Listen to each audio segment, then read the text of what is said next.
going on, everybody? It's your buddy, it's your pal Spaz Phoenix, and this is Kristen. Say hello, Kristen. Hi. And this is the Flix Fix, and we're going on with the Alien trilogy. We're talking about Aliens, because it doesn't get a 2. Aliens 2. Aliens.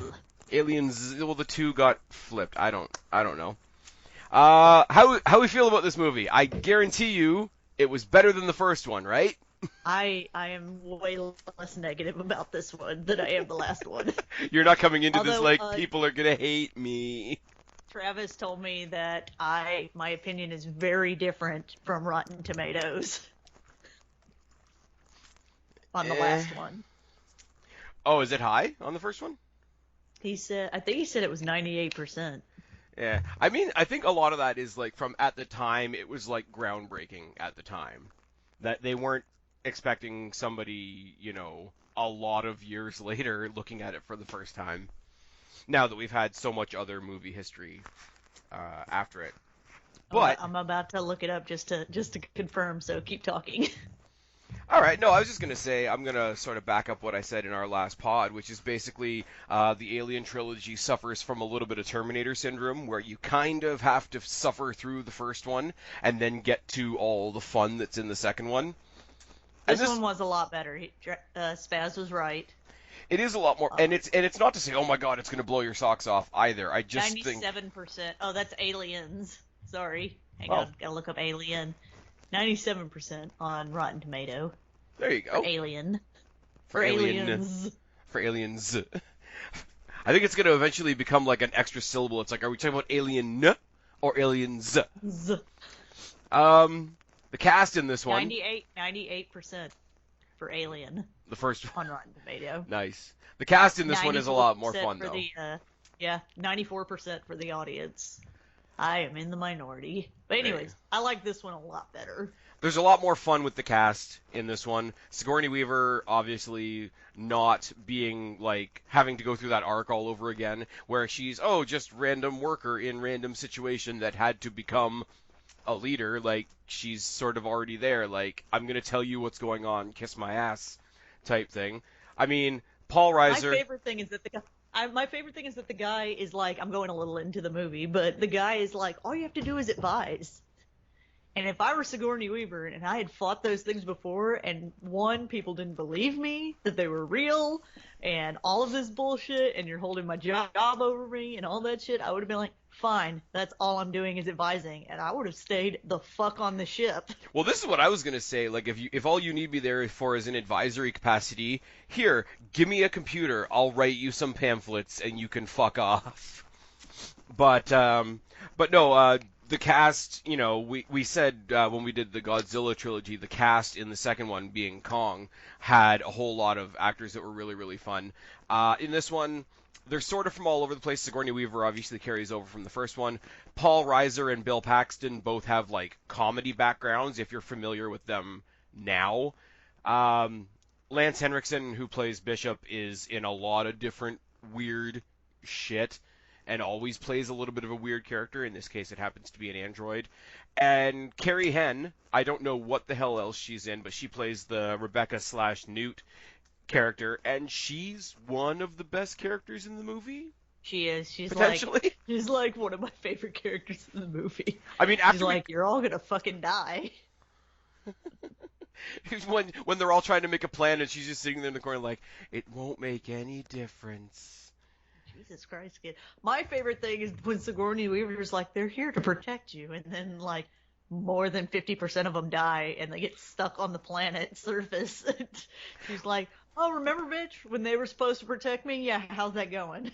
Well, working out. It made me think of, what's the shitty Jurassic Park where they go and they have to, like, find the kid that's lost on the island, and he's living in some, like, old shuttle or whatever, and he's, like, keeping the dinosaurs away by, like, throwing jars of piss at them. T-Rex piss. I remember that one because I'm one of the few people that likes that one. I mean, as long as you don't try to compare it to the original, like, no. You're pretty fine.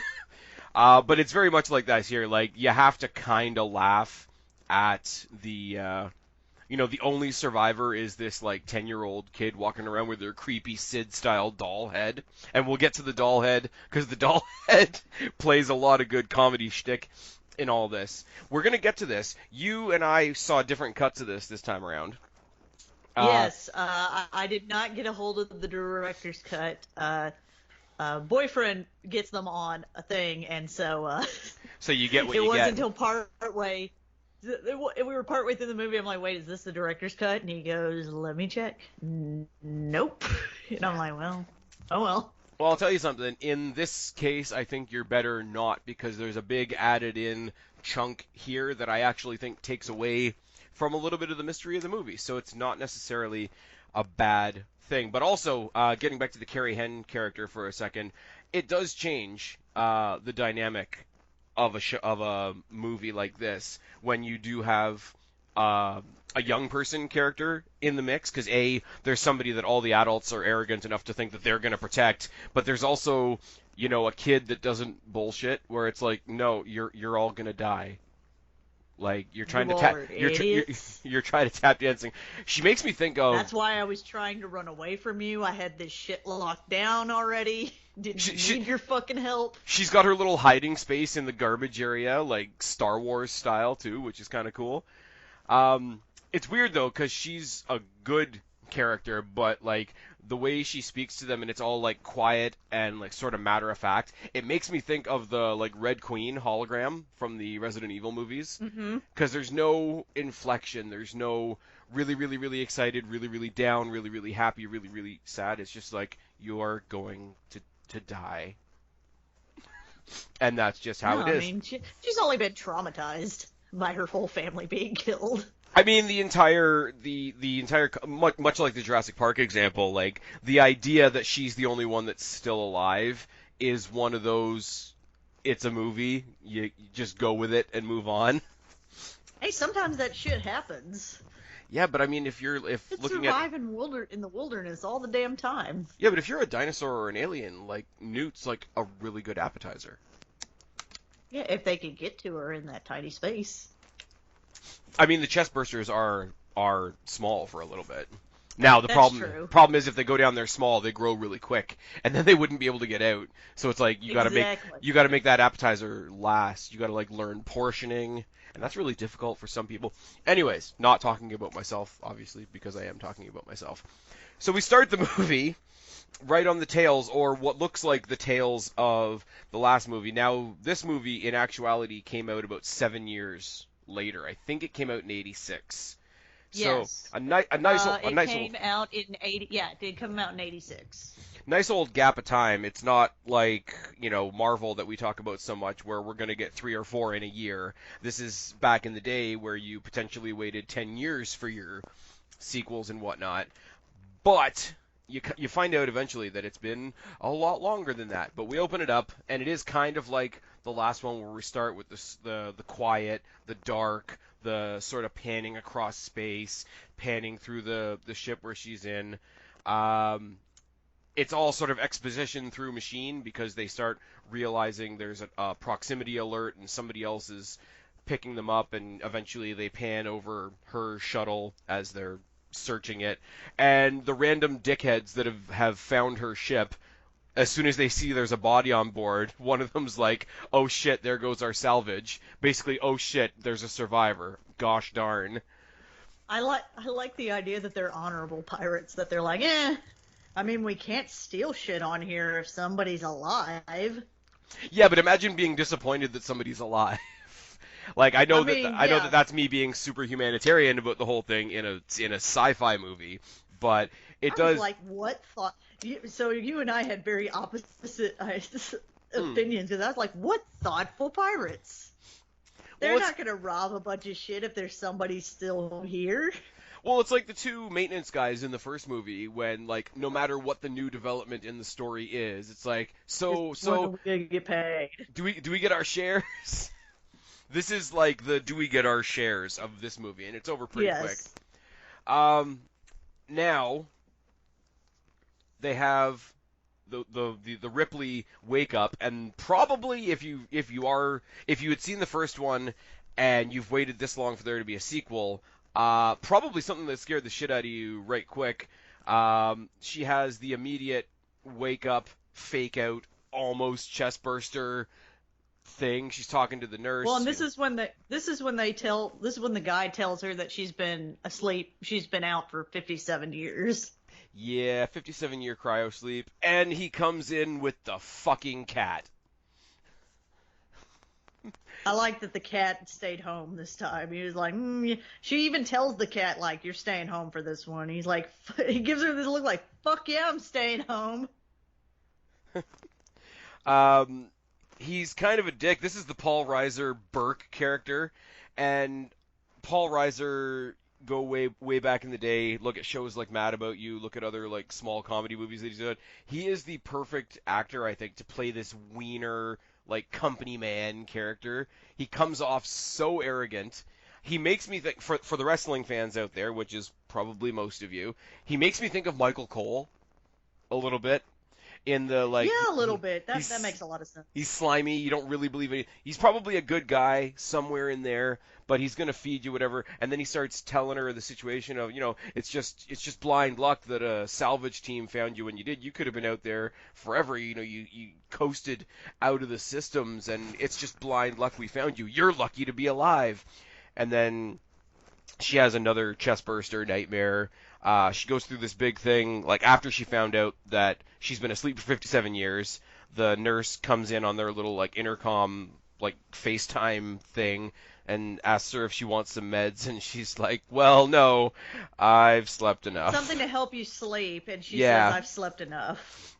I don't know if this is in the actual cut or not, but it is in the extended cut, so this is where we're going to kind of go off in two directions here. There's this weird scene where she's in a fake forest room. Like, it's supposed to be some relaxation room, but she, like, changes the channel on the wall, and then everything turns into, like, fake forest. And Burke comes back and brings her a bunch of files, and, hey, I looked up your family, and rah-rah-rah, I found your daughter, because obviously, like, the last time she saw her daughter, her daughter was, like, 11, and it's like, such and such, Ripley, I can't even remember the name right now, passed away 2 years ago at the age of 66. So her daughter died technically older than her. So that's weird. I'm pretty sure that's from the extended cut, but It is. That was not in the cut I saw. and I'm going to say that it's in the extended cut because it didn't really change anything for me. It didn't.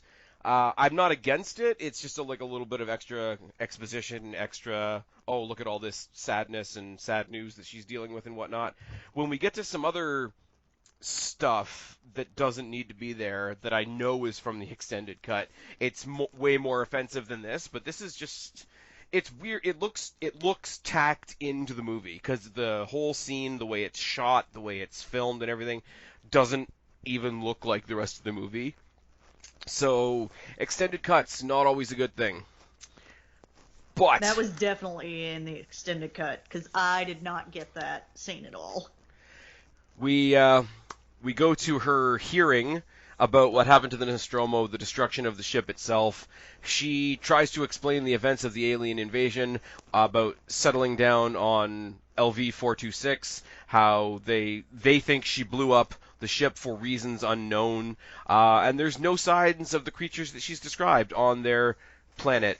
And when she asks... And she's like, yeah, because she's like, they're like, the ships, some of the data coincides with your story, but, most of it's gone. And she's like, and there are no, like, remains of the alien. She's like, yeah, because I blew it out the fucking airlock.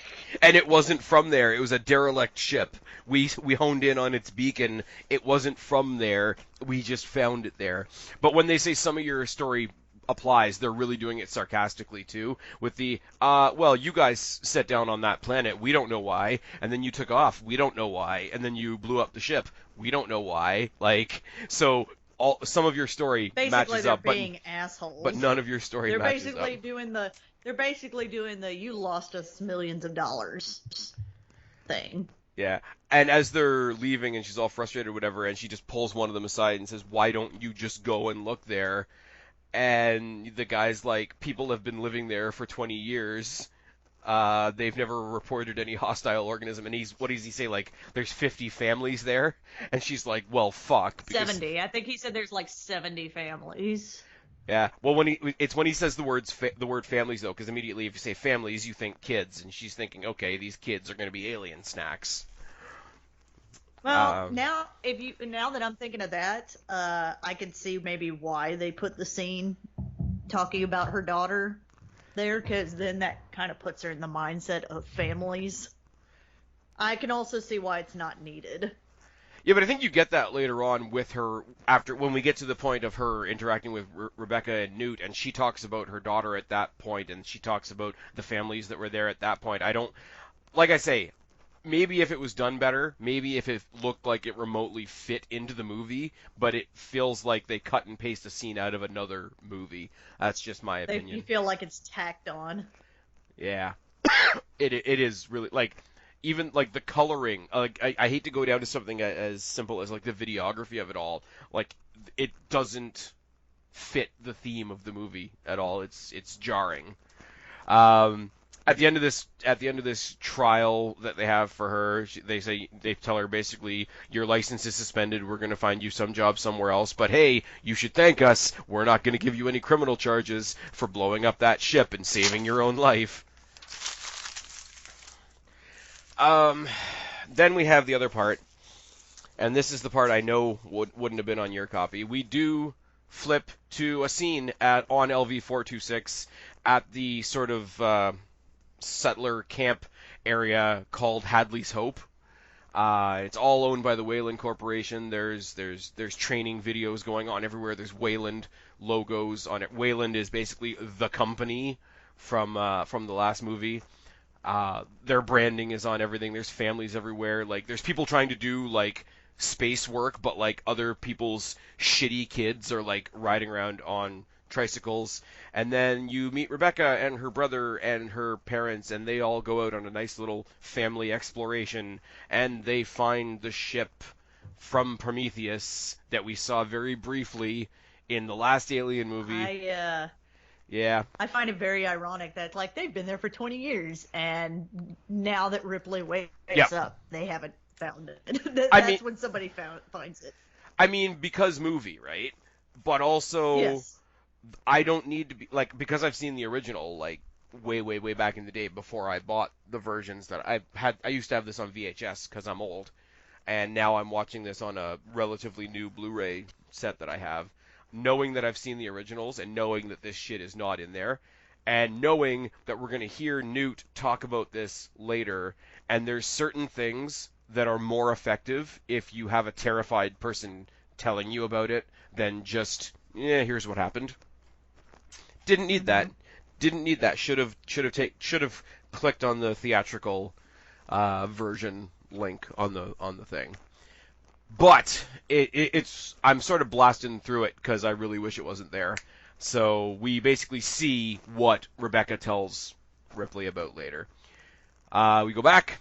We got Burke talking to Ripley. I mean, perfect timing, as you just said, is the next note that I literally have on my little clipboard here. They've lost track of the colony on LV-426. Wow, isn't that a coincidence? What a shock. They ask her to join the Colonial Marine Corps as a consultant. They mock her because she initially says no. She's like, I got a job. I got stuff I got to do here. I got a paycheck. It's fine. And he's like, oh, yeah, I guess you're having fun working on the loading docks. Tells her he can get her reassigned. It's honest work. Yeah, it's good work. It is, and it's probably smart work. Like, maybe go and die again, or basically do what I do maybe in real life. Maybe go and die again and get a better job, be able to get a better job. He basically says that they've blacklisted her from, like, any, like, good level of job. I just, like, it's funny for me to watch this now because, as most people know, I work in a warehouse. So, basically, he's mocking her for having my job. So, watch. You're like, fuck off, asshole. Fuck off, Paul Reiser. Nobody asked you.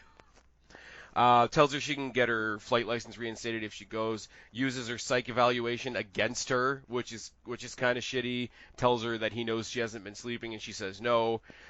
But clearly, because it's a movie, when the main character says no, immediately they're going to say yes. She has another night terror. She freaks out, grab it at her chest, does their little, like, credit card FaceTime thing, makes him promise that they're going there to wipe them out and not to study them or bring them back.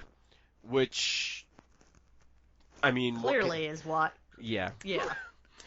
I mean, the asshole inhuman person is an actual human this time around, but basically says, all right, I'm in, and then magically he goes back to sleep. Their whole, like, I said this in the first one, and I'm going to say it again here, their whole, like, tech setup that was probably really cool to look at back in the day. Like, first movie had, like, knockoff Cerebro, and here they have, like, little credit card Skype machines. And it's... You can tell that the movie thinks that they're doing a cool thing, but also they thought they were doing a cool thing, like, 30... In the 80s? Yeah, 30-ish years ago. More than 30-ish years ago. And, yeah. We get to the military vessel, and here's where all the fun shit happens. Here's where you meet all the fun characters. There's only one locker room, and everybody's waking up from cryo sleep. So what did we learn in the last movie?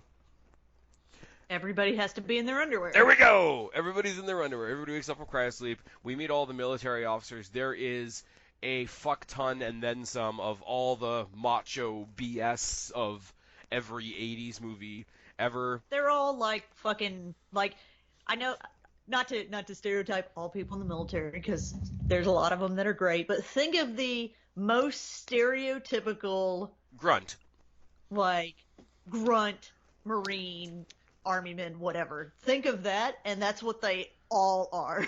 Every single one of them. I mean, the only two other female officers in the entire platoon there immediately mock Ripley for being there as a consultant, and then you've got Vasquez, who's doing the pull-ups. Yeah, even the two females there are that character as well. And the two females, I guess, because they're females, are like that plus a little more on the top. Like, they're like extra douchey, macho. Like they took extra testosterone, person. like, I belong here, girls can do it too. Yes. The one in there is Vasquez, They overcompensate for their gender, I guess, is what I guess they decide to go with. I mean, they do, but also it's played off really hilariously, because you got Vasquez doing the pull-ups. One of the guys is giving her a hard time. Have you ever been mistaken for a man? No. Have you? Like, that's cool. That was kind of funny. It was kind of funny. Every single time you've ever heard me rail on, like, inserting, like, extra feminist shit into, like, modern movies, I'd rather it be something like that, because that's something everybody can laugh at, not Captain Marvel being awesome because everybody else is really lame.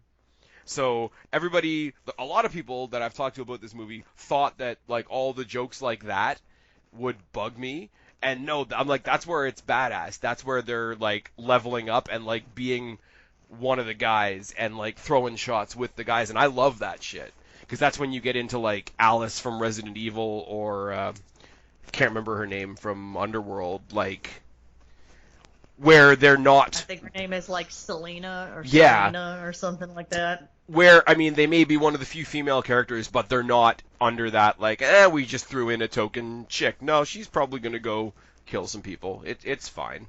And, like, you throw a shot at her, she's probably going to take a shot back. I love Vasquez throughout this whole movie. If it was a movie made in later time... I didn't like her at the very beginning because of the catty bullshit at the beginning where it was like, look at this chick who's just a consultant and whatever. I end up really liking her after all that shit, because she's the only one that's like, well, we're still fucking Marines. We still have shit to do. And meanwhile, Bill Paxton's being a bitch. Yes, meanwhile, Bill Paxton is like, game over, man. See, and this is the thing, like, I'm a huge fan of Michelle Rodriguez, who would have been a kid around the time that this was made, but I feel like if they did Aliens now, this is like the cut and paste Michelle Rodriguez role. This is pre-Michelle Rodriguez. Yeah. Proto-Michelle Rodriguez. We go to the breakfast area. Hudson shows himself to be a little bit of a bitch, because Bishop comes along.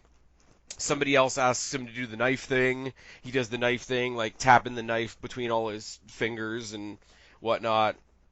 Hudson shits his pants and talks about how that's not really that He's like, funny. it's not funny.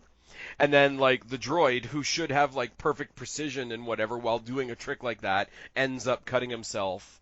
It's an alien movie, so you gotta see the white android goo coming out of his finger, and Ripley freaks Well, out. it's also to like, it's also a little nod to like he's not allowed to hurt humans.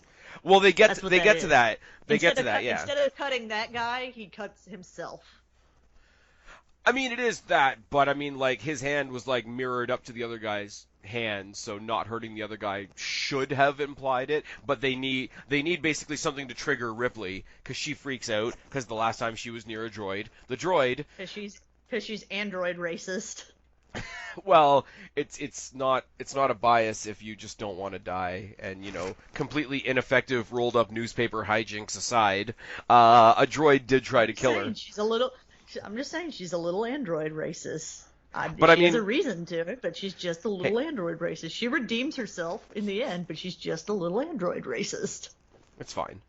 No, what I was going to say is the world's changed a lot. That guy that tried to kill her was 57 years ago.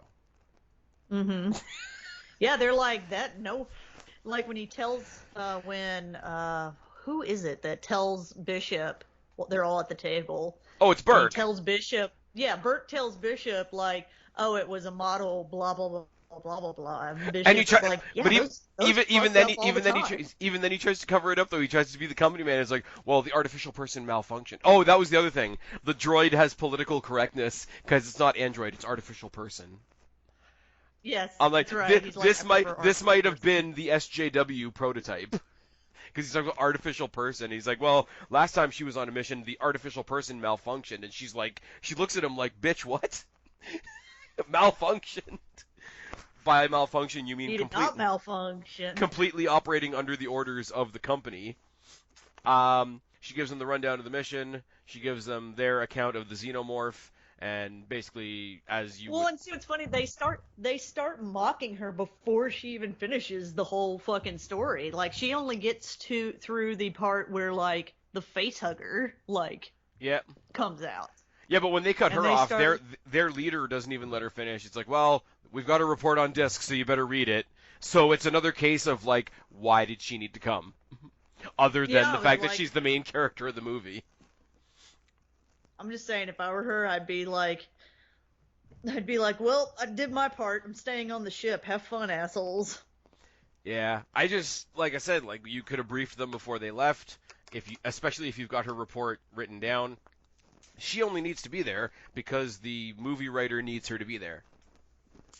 And then in the biggest pit of foreshadowing in the entire movie, and it is a bit hilarious, they're all loading up, getting ready to go. They're loading up all their machinery under the thing and whatever. And she says to them, like, she doesn't want a free ride. She's like, what can I do? How can I help? Whatever.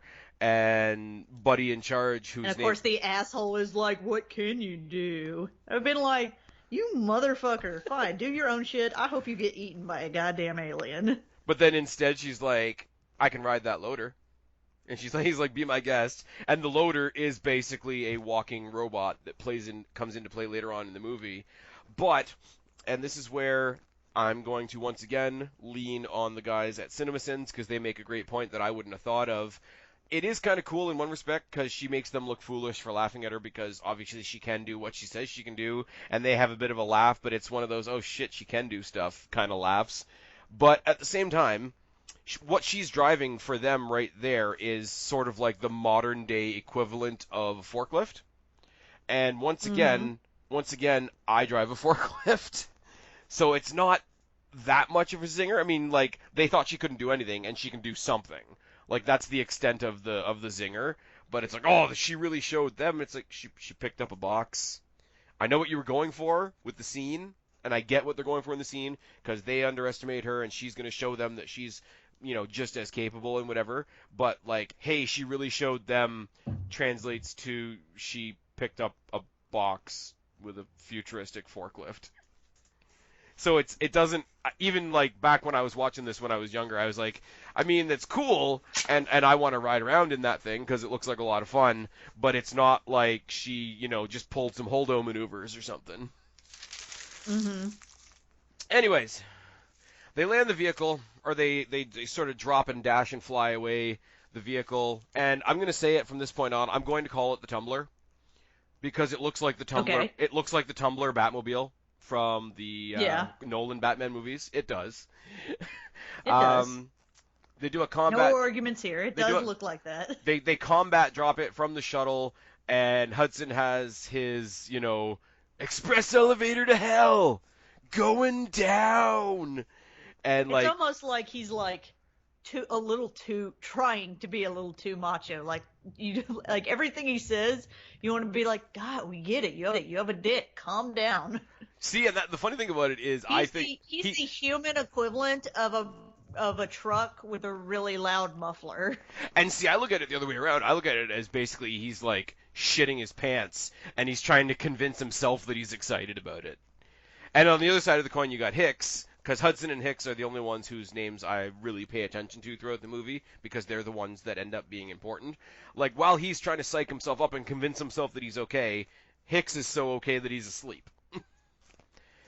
And they get the other guy, one of the new leaders, and I hate to say it like this because I can't think of the names. There's like the black guy that obviously knows the whole team and has worked with them for a while, and like their new commander, Sarge. Yeah, who's like Apon. Apon, yes. If he was any more evil, he'd be twirling his mustache, and they're all jabbing him because they're like, how many drops have you done? And it's like 38 simulated. How many combat drops? He's the new guy, basically. Yeah, but it's that dichotomy of he's the new guy, but he's also the boss. And they're like, you've done 2 drops, including this one, and everybody else is like, fuck all of us. Yeah. Anyways, they fly around, everything's locked down, there seems to be no activity. Obviously it's raining because it's a monster movie, so it needs to be raining and everybody needs to traipse through the mud to get into the building. And then they get into the building, they see there's been lots of weapons fire, lots of damage, they have a tracing motion detector thing that they're following that's leading them through the building.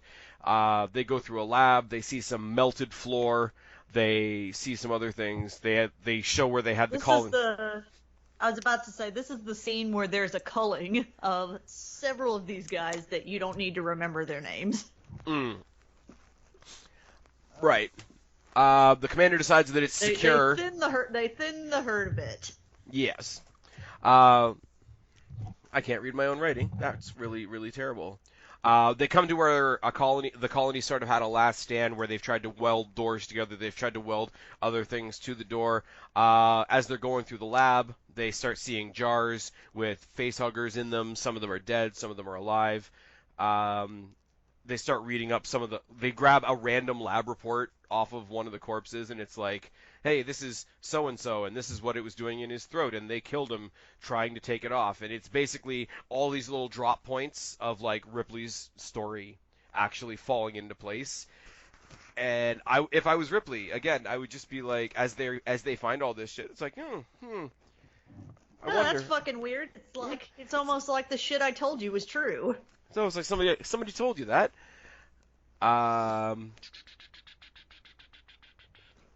My writing is terrible. That's what's happening here right now.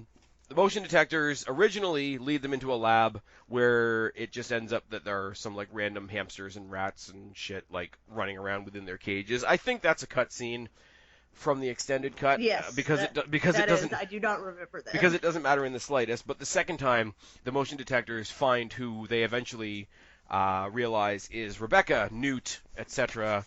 They find her. They try to shoot her because they think she's an alien. She jumps into a garbage chute a la Star Wars. Ripley chases her, finds her, and while she does not want to come with them. Basically. Absolutely. Well, they saw her and shot her. That's true. I mean, that's fair. Fair point. Ripley, I guess, because like she's the smallest one of them. I mean, even the other females in the group have like all their massive artillery on. So Ripley ends up being the one to follow her down the garbage chute while she's trying to get her to talk, and she can't. There happens to be a random photo of like Rebecca from school, and it's like Hadley's Hope second grade citizenship award something something.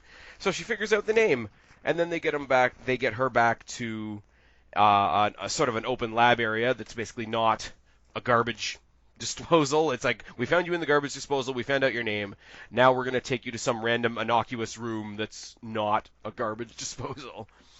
Dickhead army guy Apone tries to investigate her, tries to intimidate her, and it's like, already you get that sense from the kid of like, you're intimidating a kid that like her whole family is possibly dead from whatever was in here.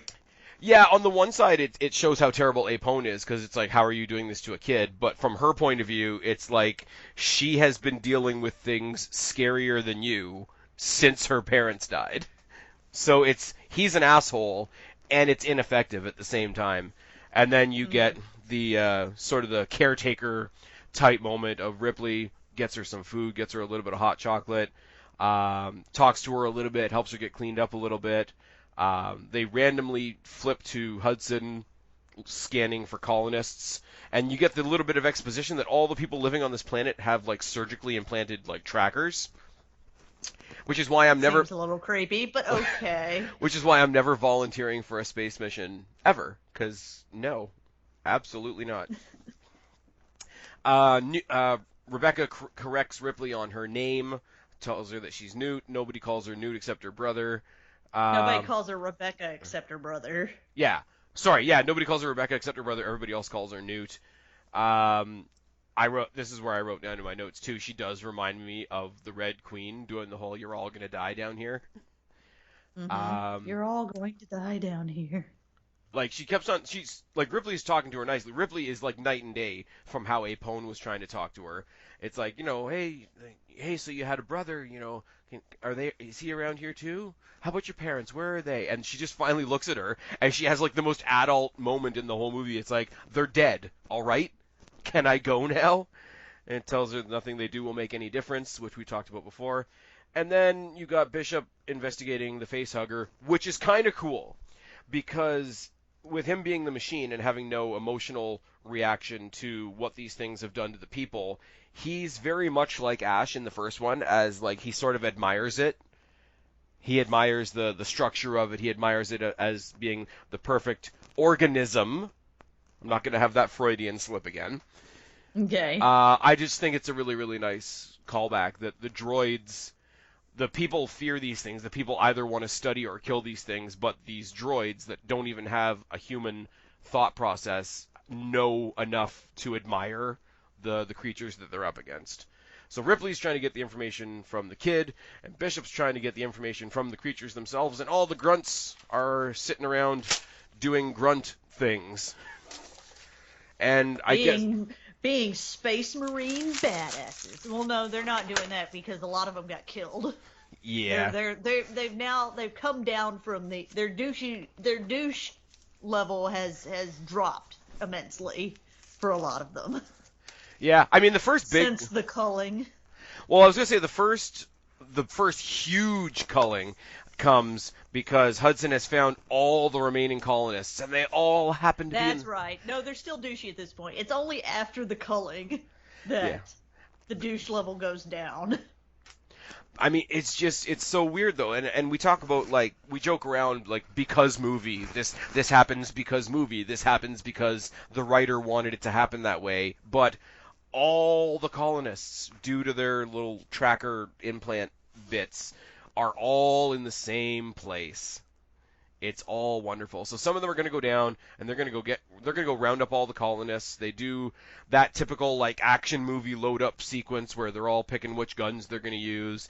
They're all picking which, shields and armor and protection and communication they're all going to use. And then they get the heads up displays, like the heads up camera displays, which just makes everything look like a first person shooter for a minute or two. And then they go into They go in and they go under into the cave area where all these signals are coming from.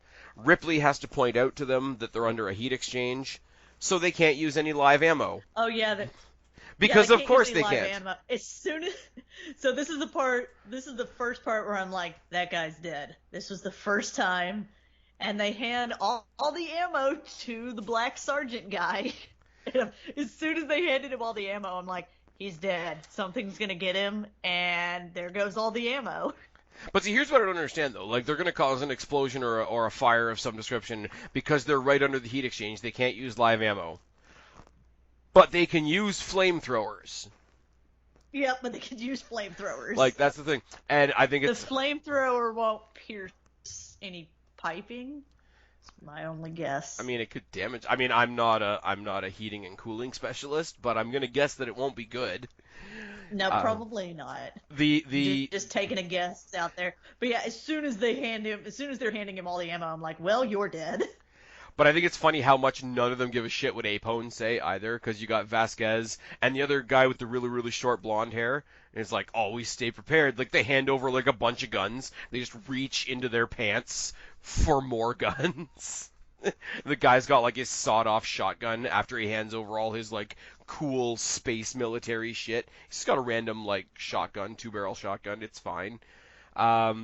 They find the survivors stuck in basically like the resin of the walls, and more facehuggers, and more bodies, and more dead facehugger bodies, and more faces with facehuggers still on them. And they are there just in time because everything happens on the movie maker's schedule. One survivor is still alive, begging for help. They have the chest burster moment, and as the chest burster is coming out, they come out with the flamethrower and they barbecue this person.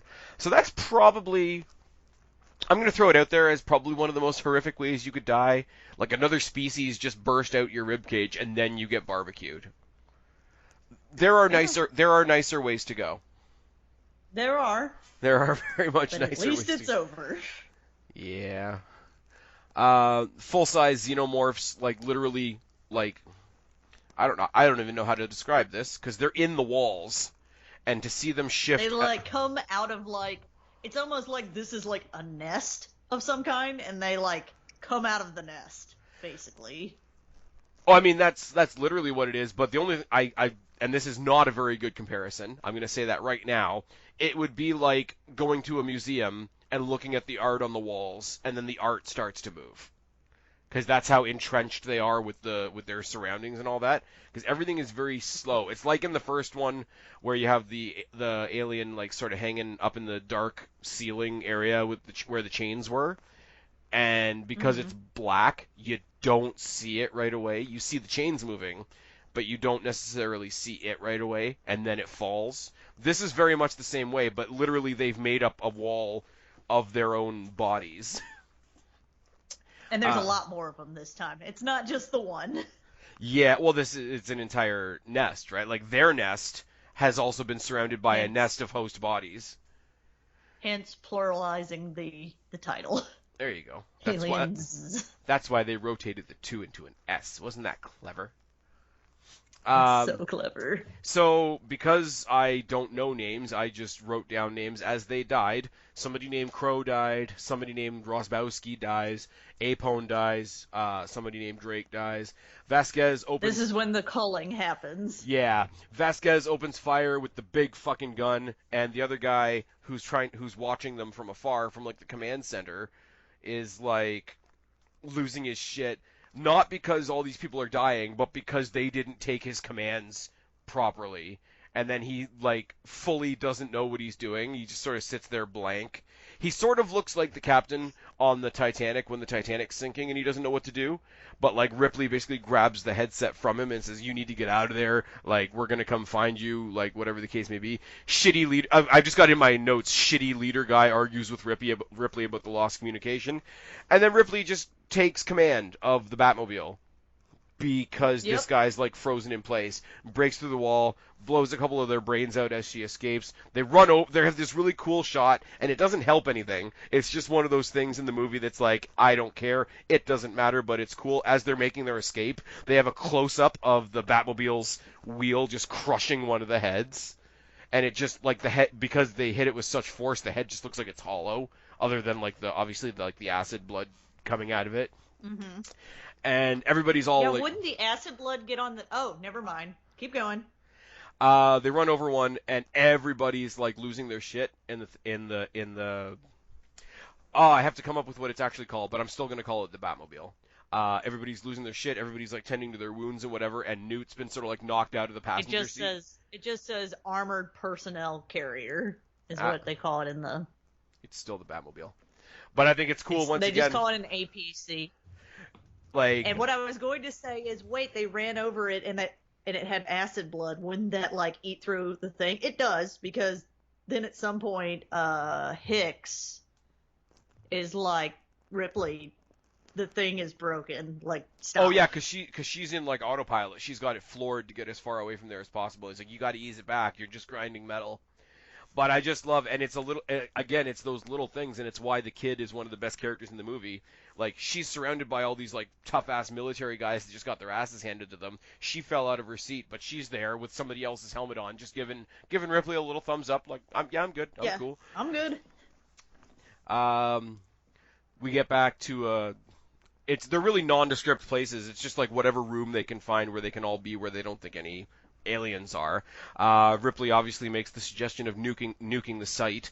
Burke goes into full company man mode, talking about Like, this is a lot of money, blah, this blah, is blah. this is a lot of money. There's so much we could learn from these things, etc., etc., etc. We'll never it's the Jurassic Park thing. If we close now, we'll never reopen. But she puts she puts a guilt trip on Hicks. Basically, well, she essentially says, like, hey, this is a military mission, and Corporal Hicks is the highest ranking military officer here, so it's his call. Yeah, and like, this is where you get this thing between her and Hicks that lasts sort of the rest of the movie, where they're like, random, like, I wouldn't call it love, like, yeah, love but there's thing. a flirting. There is definitely a flirting. There is a definite flirtation, but I wouldn't go so far as like he's the love interest. No, but it's as close to one as this gets. It's like Brie Larson and Tom Hiddleston in Kong. Like, they're just like doing shit together. Because we'll get to later in the movie where he's like showing her how to use the big gun, and the symbolism is right there, and the whole thing. They call down the second shuttle. They try to pilot it down, obviously because one of the aliens stowed away on the shuttle. The shuttle crashes. I can speak, I swear. It's late in the day. The shuttle crashes. They realize they're fucked. They realize that there's another shuttle on the big spaceship that's orbiting the planet. They're going to have to figure out how to pilot that down. This is where you get Hudson, or Bill Paxton, with the great, we're in some real pretty shit here now, man. While everybody else is sort of like... Every time he speaks during this moment before he has his, like, alright, I'm gonna get my shit together thing, I want to look at him and go, you're not helping. Shut up. If you're not gonna say something helpful, then don't fucking talk. Yeah.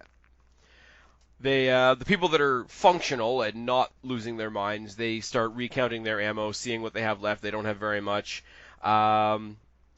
Somebody somewhere along the way goes through the policies and procedures, and it's like, yeah, if we're reported missing, we can expect a rescue in like 17 days or so. Ripley just looks around and starts taking charge at this point. She's just like, no, we're not waiting 17 days for someone to save us. Well, no, she basically flashes back to the last movie where it's like, look, get me all the blueprints, get me all the layouts, air ducts, service tunnels, etc. And whatever we'll do, we'll block off most of the entryways, and we'll monitor the rest of them, and we'll give it a very narrow path, pretty much. It's funny because Hicks is the new guy in charge, and even he's like, damn, she knows what she's doing. But like not in a I'm gonna lie back and be a pussy way. It's just like the very logical, like what their last leader should have done. They start doing a little bit of weapons training. Hicks gives her a locator. Nobody else gets a locator because he's not hitting on the rest of them. He just gives the locator to Ripley. It's fine. Ripley puts Newt to bed. We have another cool moment with Newt. Here, I can explain that away in a way that he's not trying to fuck her. Hang on. Can you? We know it's the other thing, but yes, I can. Is it because she's the civilian? No. She is the only competent one. So they're like, we need to make sure nothing happens to her, or the rest of us are fucked. I mean, that's also true. I mean, that's also true. No one else can keep the shit show running, so we have to keep her alive. But also boners. But also the fucking thing. But also boners. But also the fucking thing, yes. But to try and make it not sexual, like. She is the only one keeping this shit train moving. As soon as she dies, we are all fucked. Oh, sorry. Boyfriend texted. Hi, Travis. Anyways, he was telling me that the that the dubbed of the anime we watched is up. Okay. We will not be reviewing anime on this channel because Spaz doesn't care. So Ripley puts Ripley puts Newt to bed. This is where you get her talking about the fact that she used to have a daughter a long time ago, rah-de-rah-de-rah. And this, her talking about having a daughter and Newt talking about what happened to her family are both things that come out better in conversation than being plastered in our faces, in my opinion. Than being shown on screen. So, like, rather than Bert coming around with a file folder and being like, yeah, we found your daughter, but she died 2 years ago, and technically she was older than you when she died, and then just, like, watching Newt's parents, like, randomly wander into a alien spaceship, what could possibly go wrong? Like, to hear the two of them talk about it... Being the ones that started all this shit? Pretty much, yeah. But, I mean... It works as a bit of exposition for both characters, and it works as an entry point for both of them to get to know each other in the scene we have right now, more than it does with just, like, extra scenes that are, like, information dumps. That's just my personal thing. Anyways, but she says she doesn't want to go to sleep because she has bad dreams, and Casey, who's the doll head that she keeps carrying around, Ripley tries to do, like, a little bit of a mom thing and look inside the doll's head. It's like, well, there's no dreams in there. Oh, she doesn't. There's nothing. She's nothing in there. There's nothing in there, so. It's fine. No bad dreams. And she looks at her and says she doesn't have bad dreams because she's a piece of plastic. Newt has the moment of, I'm not a fucking child. You don't have to talk down to me. But at the same time, I'm still carrying around this doll head. Now, here's what I'm going to say, and here's where, like, this has nothing to do with the movie, and more so with me trying to apply a little outside logic to the movie. Hicks gave Ripley that locator thing, right? Because, we'll pretend that it's because she knows what she's doing and she's their advisor and all that sort of thing, but really he wants to rail her. Ripley gives it to Newt, who's like 10. That's bad. The implied symbolism of that is bad. I'm not going to go any farther, but the implied symbolism of that is bad. Because Ripley... Even our made-up symbolism is bad, because it's like... Yeah. Yeah. Because if something happens and they need information really quick, they're going to run to Newt, and Newt's going to be like, fuck you guys. Actually... Technically, that's not true. Technically, Newt is probably the second most knowledgeable one there. That's true. She might be second in command. She might be the one that takes over after Ripley falls. So if we pretend that Hicks could maybe keep this shit show together. So if we pretend that Hicks isn't just trying to rail Ripley, maybe there's some logic to Newt getting the locator thing as well. But Ripley leaves Newt, goes on to a conversation with Bishop and Hudson and all the rest of them as they try to discuss the alien biology. And they sort of like... Can I say something real quick? You can. The one thing that bugs me throughout this movie is that, at the beginning when she finds out that Bishop is an android and she has that little freak out moment because, she doesn't have a good experience with androids. And shit. Hey. Her android. Hey. We prefer the term artificial person. All right. Her artificial person experience. Malfunction. But then afterwards, her artificial human racism just goes away. It never comes up again. I don't know if it's just heat of the moment where Ripley is just like, whatever, I'm just trying to get out of here alive. I don't give a fuck what you are right now. I think when you get into specifically a conversation like we're going to have right now, where they're getting into the science of it, when they're getting into the biology of it, I think they never say it, so I'm using my own headcanon here, but there has to be a part of her brain that's like, okay, he's basically a living computer. He might have something that I won't think of. So even if she hates him or like has a predetermined opinion of him, like she's with it enough to acknowledge that there's a contribution to be had. I would just like for there to have been I don't know if I would say a whole scene or anything like that, like a something that makes her like maybe not change her mind about androids, but change her mind about this particular android. Right. Yeah. No. It's definitely just like a little something. Oh well, the movie definitely wants you to just go with it. Like, we look at a movie that I love, like the pairing of Infinity War and Endgame. I love them. I could watch them any day of the week. But there's a lot of stuff that you have to sort of say, maybe just go with it, or Yeah. you're not going to have a good time. This is one of those. Either she got over it, or she isn't over it. You could have even had one small scene where, like, I don't know, before she like goes to tuck the child in, the android, like, I don't know, brings the child a cup of water or some shit. Yeah.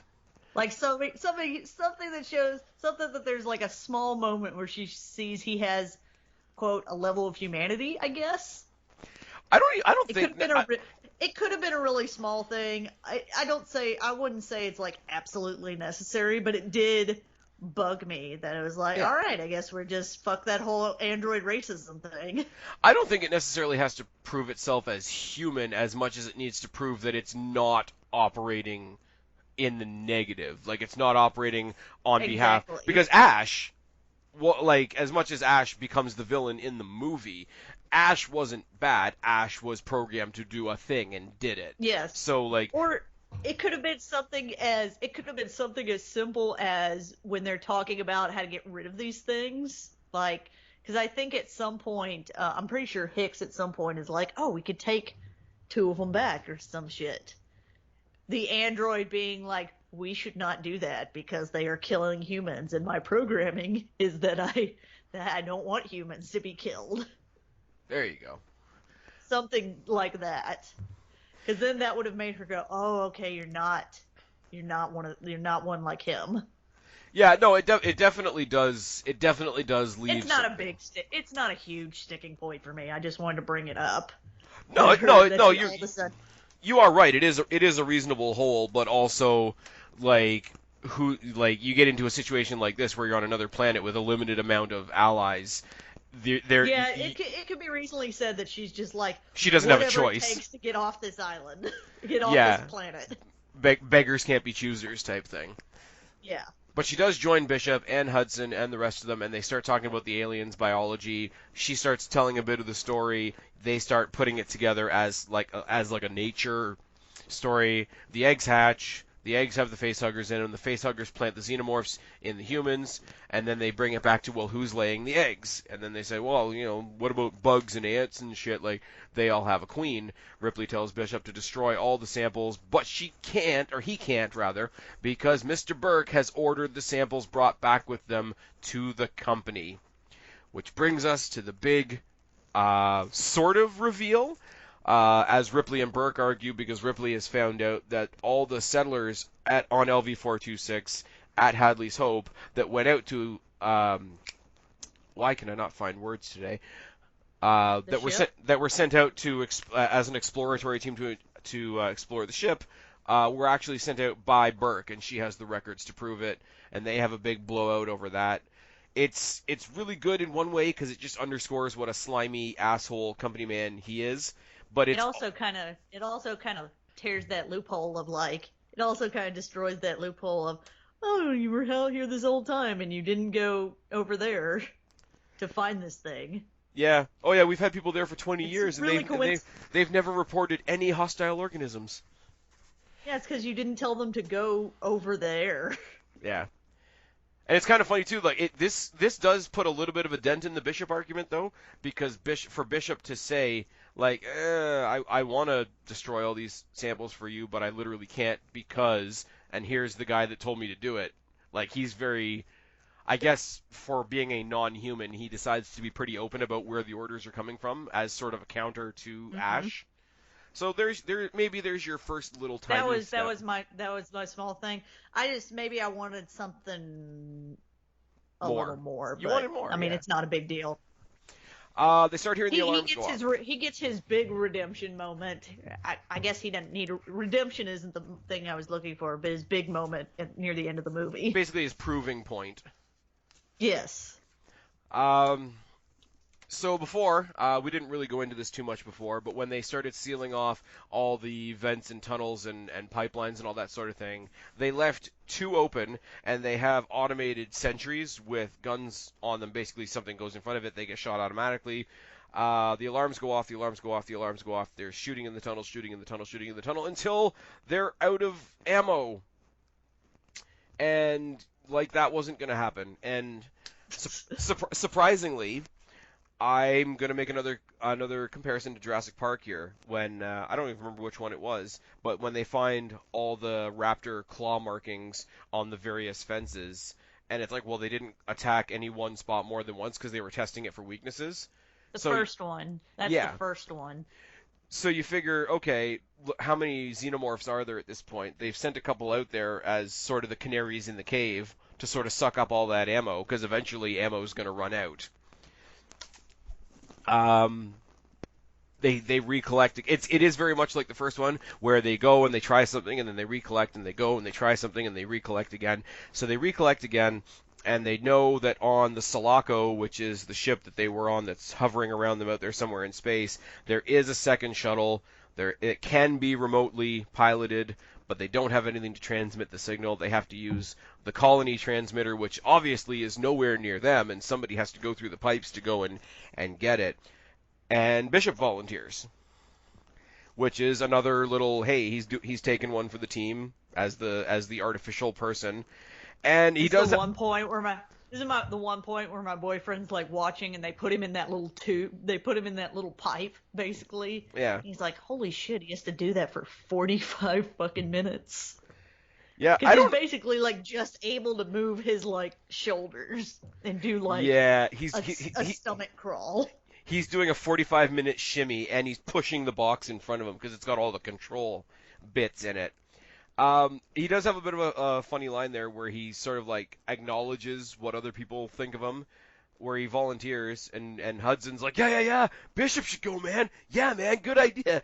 And he's sitting there all calm because he's a fucking robot. He's like, I mean, I'd rather not. Like, I may be synthetic, but I'm not stupid.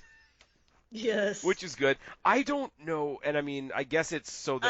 I like Bishop. He's one of the characters I like. But you just brought it up. Like the size of the pipe that he's in is barely the size of like his shoulders. So it's not like an alien can go and follow him per se. But they seal the entry point where they put him in. And I don't know if they need to do that or not. I don't know if that's not. Just in case. I mean, just in case, yeah. But I don't know if that's not wasted time that they could be doing other like prep shit. I assume it's a thing where it's like I assume it's a thing where it's like they don't know because the pipe runs in two directions, so That's maybe true. something could come from the other direction. Maybe. Like one of those face huggers could fit in there, easy. Yeah. I still think the facehugger is one of the coolest alien designs in movies. It gets a bit more glory in this movie than the other one. I think simply because there's more of them. Well, there's more of them, and then the scene in the lab where I think that's coming up. Yeah, we're getting The there. scene where Ripley and Newt get trapped in the lab. Yep. But anyways, Ripley goes and Oh has. yeah, they. I think we talked. I think you said it earlier. When they go to the lab the first time, they mention that there's two of these things that are still alive in the tubes. Yes. So we have another one of these moments with Hicks and Ripley where they're like not flirting, and talking about like, it's no way for anybody to die if I get one of those things, you'll take care of it. And he says, if either one of us gets one of those things, I'll take care of both of us. And then this is where he starts giving her the weapons training, which is clearly just harmless weapons training and not at all like subversive flirting. Ripley checks on Newt. They sleep for a bit. Bishop links up to the satellite, activates the second shuttle remotely on the Sulaco, which is pretty much just moving. It's just moving people and things into places where they need to be for next scenes. And this is where we go. Mm-hmm. Ripley and Newt wake up and they're locked in the lab with the facehuggers. Not only that, the door has been locked. Not only that, the gun, and I didn't notice this until watching it this time, because she puts her gun on the bed and finds Newt underneath the bed and goes to sleep with her under the bed. And when she gets up and goes to try and leave or whatever, her gun is on the outside of the locked door, which is not something I noticed until this time, because it's different. I didn't notice that either. Yeah, I thought she'd left it up there. It's weird. It's weirdly different. I think we said this before. Watching a movie when you know you've got to talk about it makes you watch it differently. Well, it makes Spaz watch it differently. Well, I mean, never mind. Moving on. The gun's been removed from the room. I try and watch it. I didn't write any notes because I just try and watch it and give my, genuine, this is my first time watching responses. I mean, you know what it is for me is I take notes on like structure, like because I'm good. I can tell you what happened in a movie, but I can't necessarily always tell you what happens when. That's more or less why I have Wikipedia up. This is true, but it's also like a lot of my comparisons. Like I'll go full cards on the table. A lot of my Jurassic Park comparisons are little like side notes in my notes. It's very much the same way as I used to take notes for like doing wrestling shows. It's like this happened and then this happened and then this is a side thing that I need to talk about and this is something else that I can compare it to try and describe my point better. And basically what you're doing semi off the cuff, semi with Wikipedia in front of you is what I'm doing off of 10 pages of notes. So it's fine. Anyways, they set off. I don't know what that says about both of us, but it does say something. Yeah. I just don't know what it is. I don't know. In the box below, what does that say about both of us? They set off the fire alarm. The facehuggers start to attack. Hudson, Hicks, etc. They all come down. They all think there's a fire happening. They make the save. Oh, that's because, okay, so there's a moment where she sees the camera and is trying to, like, get somebody's attention on the camera, and fucking, what's Burke his name? turns the camera off. Burke turns the camera off. And so then Ripley pulls the fire alarm. Like, essentially I think she has, like, a lighter or something, and she makes the fire alarm. The fire alarm go off. Yeah. Well, that's how she gets everybody's attention, and they go to save her because they think there's a fire. They shoot out the safety glass. They end up. It's weird the way they do this, and I'm not gonna lie. I don't know how they animate the facehugger because, like I say, it does move like a hand, but they sort of pin it up against the wall, like by its tail, and its tail, yeah, so and, it can't shoot it. Yeah. But they do it, and she explains pretty quickly, like, because it does get around her neck at one point, so she's sort of choking back her words and whatnot. But she explains that Burke did it, and then Hudson. They're basically like, we're gonna kill this motherfucker. Throw him outside. Hudson's finally got some balls when he's talking to Burke because he knows Burke's more of a pussy than he is. And Ripley's got one of those lines, and Sigourney Weaver has this really cool way of like not yelling at you, but talking to you in a really judgmental way that feels like yelling. And she just does this. I don't remember the wording exactly, but she's like, you know what? You might be worse than them. You don't see them screwing each other over for a goddamn percentage. That's basically what she says. Yeah. And so yeah, they lose power, so they don't really get to kill Burke. She also explains that the reason why Burke tried to do that was because he was trying to. There's this whole scene where he's talking about like bringing these things back as bioweapons, And she goes, "There's no way you'll be able to get those through like, what is it? Like essentially customs, whatever Earth's space version customs. of customs, space customs. That's what it is. It says past Earth's quarantine is what it says here, but whatever. It's basically space customs." And so then Burke's like, "I know. I'll get those face huggers to implant their embryos into Ripley and Newt, and then I'll put them in cryo sleep so that the things won't fucking wake up, and then bring them through space customs, and apparently that nobody will see it, what it is at that point." So before he worked for the Weyland Corporation, like, Burke was clearly a drug smuggler, is what we're saying. Yes. That's why he, like, trapped them in there, to try and, like, smuggle these things through space customs.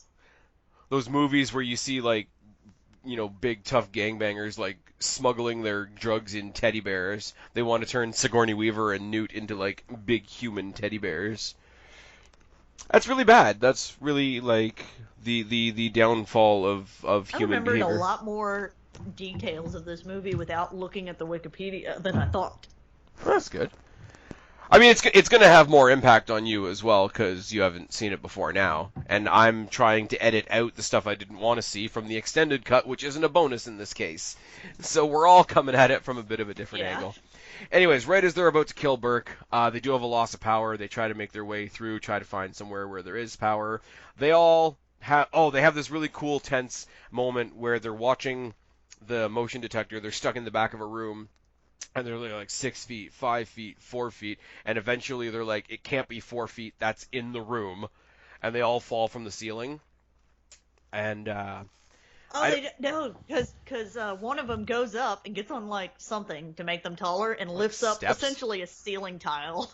Well, yeah, it is. It's suspended ceiling. Lifts up the ceiling tile, and there's like 8 of them in the ceiling. Yeah. Burke tries to... I would not do that. If you think they're in the ceiling, I would not put my head up there. I'm just saying, like, if you think they're in the ceiling, leave the room. Yeah, I'd be like, let's all not be in here. These are the people that go up the stairs in a horror movie. Essentially. But as they're trying to leave, Burke leaves. He tries to lock the door behind him so that he's trapping them in there. Once again, one comes up from the floor to kill Hudson, which is kind of a bummer. Burke opens up a second door as he's trying to make his escape, and it's sort of implied that he dies off screen, which isn't very satisfying for the people watching the movie. Yeah, you really want, if you're going to have a turncoat pussy guy like Burke, you want him to have an on-screen death where it's like, yeah, fuck you, asshole. Okay, so this is just going to be riddled with... Like when the android in the first movie gets hit off. He hits the dude's head off. I'm just going to make another Jurassic Park reference. This guy should have been the guy eaten off the toilet. Yes, he should have been. Yes, he should have been the smarmy lawyer that gets eaten off the toilet. That's what we want. Okay, if you're so... a shitty person in a horror movie, you get a shitty death. Literally shitty if you're on the toilet. Exactly. Moving on. Newt shows that she's the real leader of the group. She starts leading all the military folks and Ripley through the air ducts that obviously she's pretty familiar with. They reach sort of a pinch point where all the aliens are more or less together. Vasquez and Gorman, who are injured at this point, who've been burned or whatever, sort of stay where they are in the corner of the duct and blow a bunch of them up. So there's a sacrifice. That's fine. They're gone. Newt leads Ripley to the roof. I was actually sad when Vasquez died at this point. This is the one time where this is one of the times where I was like, no, I was actually starting to like you. And you can tell she's there with her buddy too, because she's like, they're holding onto the same explosive device, and she's just like, you're a fucking asshole, man. And then they blow up. I just like, what this movie I felt like did better than the other movie is that I hated everybody, pretty much all the characters but Ripley. Yeah. And this one, even characters I didn't like at first, they brought me around to liking them, to where when they do die, I was upset that they died. Yeah. It wasn't the core of a horror movie, is that you have to give a damn. You either have to want all of them to die, and so you're in it for the kills. You're in it for the monster to win, or you have to give a damn that if they die or not. It's not King of the Monsters where everybody's a bit shit. Exactly. Anyway, so as they get up to the roof, as they try to meet up with Bishop, who's piloting them down this second shuttle, Newt ends Bishop, who's just hanging out at this point. Well, I got the easy job, basically. Well, they make a big deal of him being the only one that can, like, remote pilot the ship. I mean, I think they could have just said, like, he's got the ship's controls in his brain, and he needs to bring it down with his brain. That would have made a little more sense, but it is what it is. He's where he needs to be, because, like, the robots don't fight, so they're not gonna fight. I don't know. But Newt slides down the wrong vent after helping Ripley get to the roof, so she goes back to the bottom, back to the first level of the video game type thing. Hicks cuts through the floor to go and get her, but she gets dragged down a little bit more. The xenomorph drags her away, and another one burns himself and burns Hicks's armor off, which is always wonderful. Ripley, he gets some acid blood on him, and they have to get his armor off, but it like fucks up his arm. Yeah, so basically Ripley gets Hicks to the shuttle, and it becomes everything from here on in is like a time crunch. It's kind of like it's kind of cut and paste from the last one, as far as like, you've got 10 minutes, you've got 5 minutes, etc. And Ripley's like to Bishop, how much time do we have left? And he's like something like 20 minutes. It's some odd number. It's like 22 minutes or something like that. Whatever. So she's like, Hicks, basically don't let him leave, and he's like half out of it, but he's like, yeah man, we're not going anywhere. We're not leaving without you. So she's sure that the kid's still alive. Out of everybody else dies. She's like, fuck them, they're dead. Well, she goes on this weird sidetrack, right? Which was like, they don't kill you. She's still, because the idea being that she knows Newt's going to be taken down to be another host, right? Yes. Which as they've learned about the physiology of the creatures, that's kind of true. They bring people back to be hosts for the next facehuggers, and so they can be the hosts to the next xenomorphs and all that sort of thing, which is a cool theory if they'd been consistent with it, but motherfuckers are dying all over the place. Exactly. Like, a bunch of people just died. It's like, no, but with her insistence that she's alive and knowing that she's alive, right? I know what they're trying to do with that, and it is cool, because it's like, oh my god, she's not going to die. They're going to put her through something so much worse. She's going to end up being a host, and she can't imagine this kid going through that. And that's an awesome thing, like from an emotional point of view, from a, oh my god, Ripley lost her kid, and now she's going to lose another kid point of view, from a humanitarian point of view. It's all great. If it was consistent. If it was consistent. It's like, it's so like 99%. I could see where you were going with that, and I like where you were going with that, and you almost got there. And you fucked it up at the end. But you know what? It's close enough that it has the effect that it needs, and it's believable. And also, let's be honest, they're not going to kill a kid. Have you seen the movie Hereditary? That's different. Have you seen it? No. Okay. Because it's real sad. Don't see it. I was about to say, that does not sound like it's up my alley at all. No, well, it ends up being a horror movie. And I know that's not up your alley. Kristen doesn't like two things in life. I don't like movies that make me cry. I don't want to go to the theater to cry. Fuck that.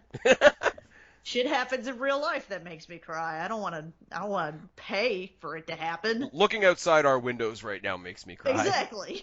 So fuck that shit. And I don't watch movies. I don't like movies that scare me. And I don't find monster movies to be particularly scary. There are scary things in monster movies. Right. But most of the time, except like in Aliens, the monster like fucking dies in it. Yeah. Like they show a part where like the monster is killed. So I'm like, all right, well then this thing could be killed. So that's why I don't do I especially don't do horror movies where it's like it's demons and fucking possession and shit, because that shit doesn't die. It's just like you just make it leave for a while. You know what I saw? You know what I saw for the first time this weekend? What? The Invisible Man. No. Oh, that is scary. Nope. That's a hard no. That's a hard nope. Nope. No, Hereditary is just most of it is sort of like supernatural horror shtick that is I wouldn't suggest it for you, and for me it leans a little bit into the cheesy at the end. But in the beginning there's this sort of ultimately it's really tragic, but it's really shocking tragic. And it takes a lot for a movie to like affect me because I'm really desensitized to shit. So the first opening about 20 minutes into Hereditary fucked me up. So I'm saying for everybody listening right now, if you are affected by movies, don't watch Hereditary because it's fucking terrible. There's one like 1 minute scene in the movie that will fuck you up. I'm just putting. All right. Well, there's Spaz's little short. There's my review of PSA. Hereditary. There's my PSA on Hereditary. It We is did good. 2 reviews in this movie. No, in I'm this I'm partially giving it credit because for a movie to fuck me up like that, it's done exactly what it wanted to do. But it wasn't. I don't. Nope. It nope. wasn't a pleasant. As soon as you experience. brought up the Invisible Man, I'm like, nope. Fuck that noise. I saw a review for that. And I you- listened to a review for that and was just like, nope. Absolutely not. Although I Hard. was also a kid that maybe watched horror movies like a little too young. So I think I have this theory like with small children, you either when you watch a horror movie and you're like way too young for that horror movie, it either like makes you go all the way and you're like fucking horror movies all the time. Love horror movies. You Or dive it you dive in reverts the the deep end, or you never go to the pool again. Exactly. And I never went to the pool again. I saw it. Here's I know we stopped our review in the middle of this and did this bullshit, but whatever. That's fine. I watched it. I'm about to date myself. Back when it was on 2 VHSs. Oh, like had to watch- original it. Yeah, original Okay. it. Because I was at a sleepover party and they wanted to watch it, and I didn't even watch the second half of it. I watched the first half of it. It was just like, nope. I was scared of my bathtub drain for fucking a month. I would stand as far as I could on the other side of my bath. When I took a shower, it would be quick, and I'd be on the other end of the shower. Nope. And see, it's weird because I've never been freaked out by horror movies, but when I was younger, I would get more freaked out by creepy characters in not scary movies than I was by scary movies. Like, we're going to get into this at some point because we are going to end up reviewing it. Original 1989 Batman is not a scary movie by any stretch of the imagination. But Jack Nicholson's Joker is creepy. And when I was a little kid, Jack Nicholson's Joker scared the shit out of me. Because Jack Nicholson's gonna Jack Nicholson. Yep. Anyways, so that was a little detour as to why we're not going to be doing a whole lot of horror on this channel. If I do horror, I'll find somebody else. It's fine. Or I would have to ask Travis if he's okay with watching it, and then I can hide for most of it. And then he can tell you what happened. Yes. So no. I'm just saying, if you, as long as you stay away from like now that I'm older, stay away from like demonic possessions and stuff. Like I know we went through another. I'm taking a small another detour. Sure. I remember as a teenager watching not the first Exorcist, because clearly that's too old for me, but like the prequel Exorcist, where they like go to the church in Africa or some shit. I have no idea. There's a prequel. There's an Okay. Exorcist like prequel, and they like go to a church in Africa where supposedly like Satan fell from heaven or something. Like that one was scary. So where they made Lucifer. Yeah, basically. That one is scary for me. Like I slept with the lights on. And We won't be doing horror any we won't be doing any Halloween, Friday the 13th, Nightmare on Elm Street. I could probably handle those now. Okay. We'll We'll give Travis a fair warning that he's totally going to be on duty that night. Yes. All Then right. he's gonna be like, guess who's staying awake if I can't go to sleep, fucker? You're gonna The whole world. if I'm gonna be up, you're gonna be up. Hope you didn't have anything planned. Giggity. At that point, we might be like living together, so it'd be even worse for him. I don't have a good response for that, so I'm going to get back to aliens now. Okay, go back to aliens. So Ripley goes back. She's going to go get Newt, and she has her big, like, suit-up military moment where she basically duct tapes Everything, the any amount of ammo to her and shit. the big gun to the flamethrower, which I can't see Yes. working out at all. Because the one big gun is like a gun and a missile launcher, and she tapes the thing to it. She basically duct tapes anything that's not nailed down to her body. This monstrosity that she puts together is as big as she is.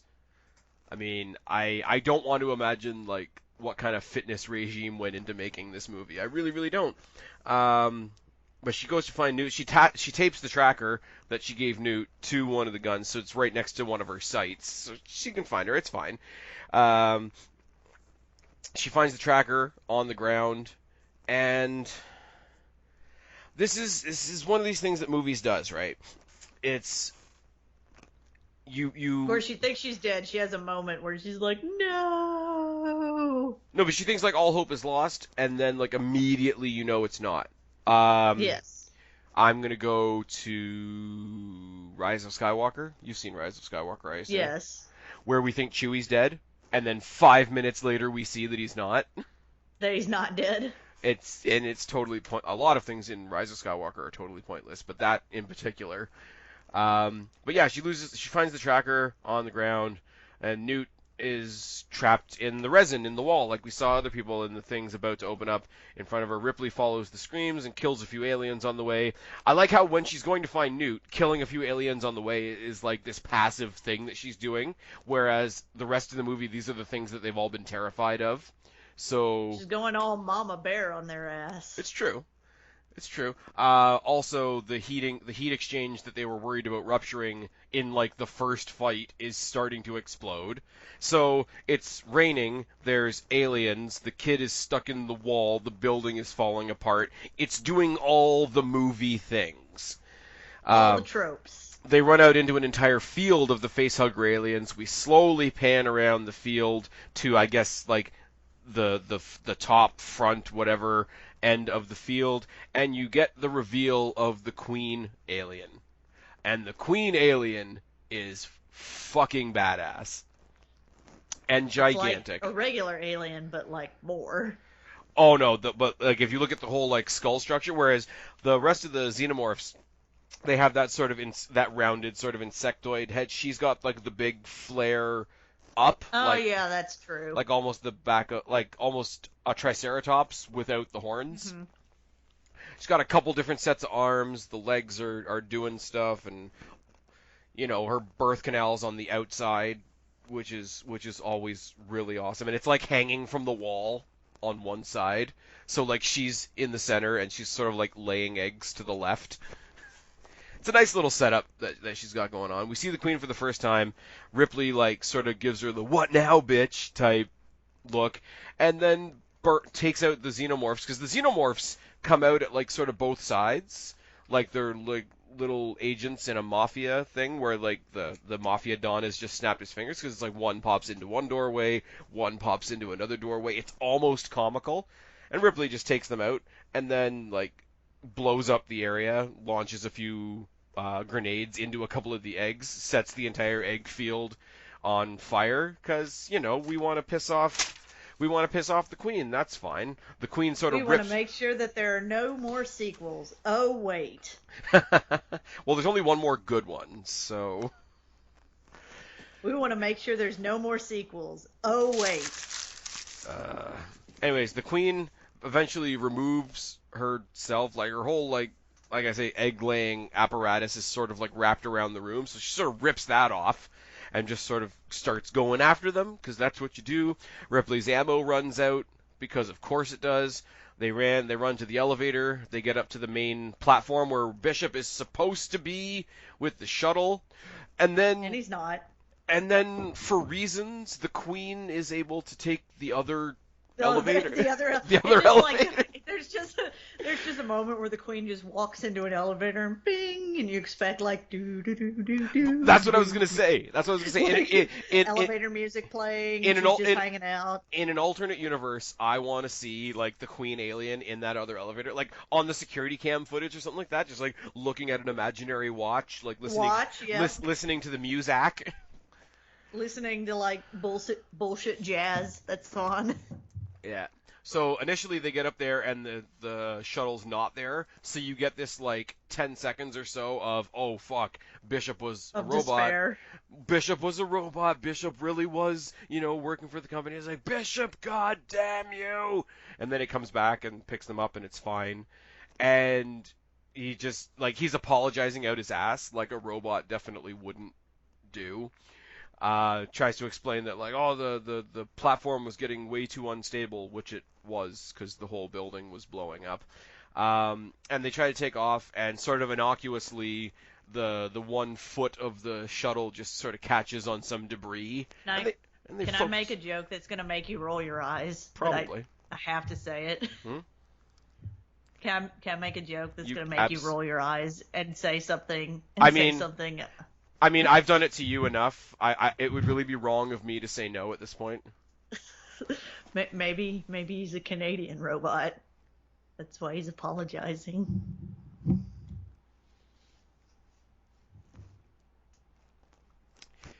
Anyways, so the ship. Fuck you! You have to acknowledge my joke. I do not. I expected more from you. I expected more from you. And that's not saying much. So long before I was like, this joke, because it's just gonna burn a hole in my soul if I don't say it out loud. Anyways, so the ship, the 1 foot of the ship catches on some innocuous debris. They take off. The station explodes as they leave because, cool guys don't look at explosions. They're back on the Sulaco. They're tending to Hicks because he's injured. The Queen announces her presence basically by harpooning Bishop through the back. Tail. With her tail, yeah. Like, pulls a scorpion move, right? And it's like, whatever, it's fine. And she says, oh, Bishop, you did all right. Like, now she's worried about the feelings of the robot, and she rips him in half. And I'm sorry, I do have to go to that one guy in my comment section that hates me quoting CinemaSins. I'm sorry, but I'm not really that sorry. There is an excellent cultural reference on the CinemaSins for this video where he basically goes off and he says, I actually got to watch this in film studies class, and we had to point out all the social significance of a random scene in this movie. And when the alien Queen came back, everybody just wrote Queen takes Bishop.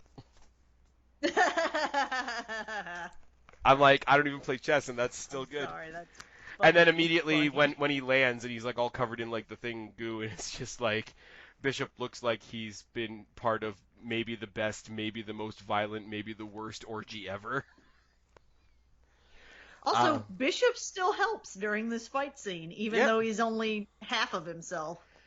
Yeah. Bishop becomes more useful than more than half of the Marines that were in the beginning of the movie. This is true. So while the Queen is busy ripping up Bishop, Ripley gets behind a blast door. We don't really see at first what's behind the blast door, but the Queen turns to Newt. Then you hear the blast door open, and you get Ripley in the fucking mech loader. And this is like no longer... See, this is the scene that I thought was in the last movie that I was waiting for, and I was like, no, I guess that doesn't happen. Travis had to be like, that happens in the next one. But this is like, and I'm sorry, like, we're here to review movies, talk about movies, like, maybe pick them apart a little bit, maybe make fun of them a little bit. This is where you have to put all that shit on side, take that hat off for a second, and just be like, somebody made this, and somebody just said, I'm going to have a robot fight an alien, and it's going to be awesome. I will tell you that during this scene, the whole time I was yelling, just like squish its head, because the little pincer, it has little pincer things on it. Just put its head in between two of those pincers and fucking squish its head. But acid, though. Still. It would be dead. I will say though, only because, and again, I'm going to lean on the fact that I drive a forklift most days. The mech loader does move about as slow as a regular forklift does. So while it's a cool fight, it's also a really comically slow fight. Yes, it is very slow. Eventually, you get it like a bit of a mechanical choke, and they fight it towards the airlock, and she's going to let it out the airlock just like it did in the last movie, because that worked so well. But at the very last minute, it's able to grab the cage and pull her in too. And here's where I will 100% like sort of lie down and not even argue with people shitting on this movie if they choose to shit on this movie. She lets the robot thing fall onto the queen alien, and the queen alien is against sort of like the outer door of the ship, and she blows it out into space, but basically she's fine because she holds onto a handlebar. She's still in there when she blows the thing. Yep. And everybody else gets kind of sucked towards it. Bishop saves Newt, which is cool. Grabs onto her. Even though he's only half of an android at that point. It's because they're on the graded floor, right? So he's just able to hold onto the floor and hold. So basically, the airlock is like there's a small pit that's like maybe the height of the loader thing, maybe a little taller than that. Well, because it's got to be a double door, right? Like you let it into one door, close that door, and close the other one. So then she goes to climb up. And the thing grabs her the queen grabs her with its tail, and then she just happens to be high enough to where there's a lock inside the thing. Yeah. A door opener inside that thing, and for safety reasons, it shouldn't open with the other door open, but whatever, it opens. I'm going to point out something a lot sillier. Ripley is in the airlock. She is in the opening out into dead space. And she's able to hold herself in place more than the people who are not in the pit that are like feet away being dragged along the floor to the pit. She's in the pit and able to hold herself completely fine. Oh, and the alien for a little while. Yeah, and the weight of the alien, obviously. I mean, the weight of the alien, as it compares to the immense vacuum of space, has got to be like going from 1 to 1.1. But still, she's holding the alien as well at one point. Yep. And she eventually gets in, and because not only does she pull herself out of the hole, she pulls herself out and in and enough to close the door again, and obviously. Oh yeah, that's right. And I mean, I don't know what happens to what's his name. I can't think of his name now, which is terrible. Hicks, yes, because Hicks. I think they put him in the before all of this, because there's like a little scene just like in the last movie where like, oh, the alien's dead and everything's fine, but nope.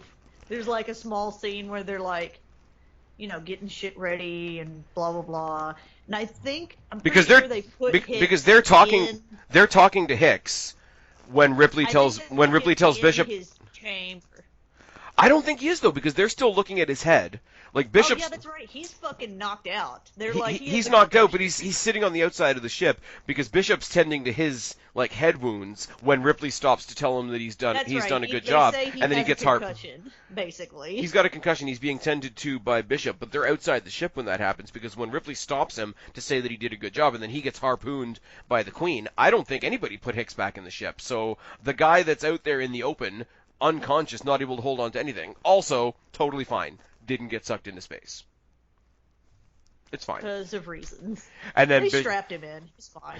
And then, like, bloody, like, half Bishop on the ground once the doors are closed sort of gives, like, his little sign-off comment of, like, not bad for a human.